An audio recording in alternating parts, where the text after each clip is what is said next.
बर्बादी का कारण उसकी 4 आदतें बनती हैं और दुनिया की हर एक व्यक्ति के अंदर यह 4 अवगुण होते हैं। लेकिन जो व्यक्ति इन पर नियंत्रण कर लेता है वह दुख और परेशानियों से बच जाता है। वही जो व्यक्ति इन चारों दोषों पर नियंत्रण नहीं कर पाता है वो बर्बाद होने के कगार पर पहुंच जाता है। ये सुनकर राजा ने कहा कि महाराज, आप मुझे वो 4 आदतें बताइए जिससे कि मनुष्य की बर्बादी हो जाती है। फिर सन्यासी ने राजा को मनुष्य को बर्बाद करने वाली आदतों के बारे में बताया कि हे राजा, मनुष्य को बर्बाद करने वाली पहली आदत है इच्छा, क्योंकि इच्छा ही दुनिया की हर एक व्यक्ति के अंदर सबसे पहला अवगुण होता है। और जो व्यक्ति अपनी इच्छाओं को नियंत्रण में नहीं रख पाता है वह जीवन के किसी भी क्षेत्र में सफल नहीं हो पाता है, क्योंकि जैसे ही उसकी एक इच्छा पूरी होती है वह दूसरी की ओर जाने लगता है, और दूसरी पूरी हो गई है तो तीसरी इच्छा उसके मन में जागृत हो जाती है, और फिर ऐसे करते करते इच्छाओं पर नियंत्रण न होने के कारण किसी जाल में उलझा रहता है और दुखी रहता है। इसीलिए राजा, जब हम इच्छाओं पर नियंत्रण पा लेते हैं तो हम हमारे मन पर भी नियंत्रण पा लेते हैं, और जब हमारा मन हमारे वश में होता है तो हमें सुख की प्राप्ति होती है। फिर जो हम चाहते हैं वही हमारे साथ होता है। फिर सन्यासी कहता है कि हे राजा, मनुष्य को बर्बाद करने वाली दूसरी आदत है वासना।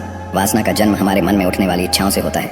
जिस प्रकार इच्छा का कोई अंत नहीं होता और मनुष्य वासना के जाल में फंसता ही चला जाता है, वासना के वशीभूत होकर मनुष्य को कुछ भी नजर नहीं आता है। आज तक जितने भी युद्ध हुए हैं उनका सबसे प्रमुख कारण स्त्री को पाने की इच्छा ही रही है। स्त्री के प्रेम में वशीभूत होकर राजा महाराजाओं ने आज से पहले बहुत सारे युद्ध किए हैं। रावण भी संसार का सबसे बुद्धिमान व्यक्ति था, लेकिन उसने भी माता सीता की सुंदरता की जाल में फंसकर अपना सब कुछ बर्बाद कर लिया। उसकी मृत्यु का कारण एक स्त्री ही बनी। कई राजा महाराजा तो युद्ध में इसलिए हार गए क्योंकि वो लोग स्त्रियों से रासलीला रचने में ही रह गए। ईश्वर ने तो स्त्री की उत्पत्ति इस संसार को बढ़ाने के लिए की है, लेकिन आजकल लोगों ने इसे अपनी वासना का शिकार बना लिया है, अपने मनोरंजन का साधन समझने लगे हैं, और जब उन्हें अपना यह मनोरंजन नहीं मिलता तो वो पागल हो जाते हैं और ना जाने क्या क्या कर बैठते हैं। इसीलिए हे राजा, जितना हो सके उतना वासना से दूर रहना चाहिए। फिर सन्यासी कहता है कि हे राजा, मनुष्यों को बर्बाद करने वाली तीसरी आदत है क्रोध, क्योंकि जब मनुष्य की वासना की पूर्ति नहीं होती है तो उसके अंदर क्रोध उत्पन्न हो जाता है, और जब व्यक्ति को क्रोध आता है तो उस पर उसका नियंत्रण नहीं होता है, और फिर वह क्रोध में आकर कई गलत निर्णय ले लेता है। वह दूसरों को भला बुरा कह देता है, गालियां निकाल देता है, और जब उनका क्रोध शांत होता है तो उन्हें अपनी गलती का एहसास हो जाता है, लेकिन तब तक तो सब कुछ बर्बाद हो चुका होता है। क्रोध के कारण मनुष्य के कई बने बनाए काम भी खराब हो जाते हैं। जब मनुष्य के भीतर क्रोध उत्पन्न होता है तो वह अंदर से बहुत कमजोर हो जाता है, और एक कमजोर मनुष्य कुछ भी नहीं कर सकता है, उसे कभी भी सफलता हासिल नहीं हो सकती। क्रोध हमारे भीतर तनाव को उत्पन्न करता है, और अगर एक बार हम तनाव में चले गए तो हमारा पूरा जीवन बर्बाद हो जाता है। फिर सन्यासी कहता है कि हे राजा, मनुष्य को बर्बाद करने वाली चौथी आदत है लालच। लालच का फल सदैव बुरा होता है।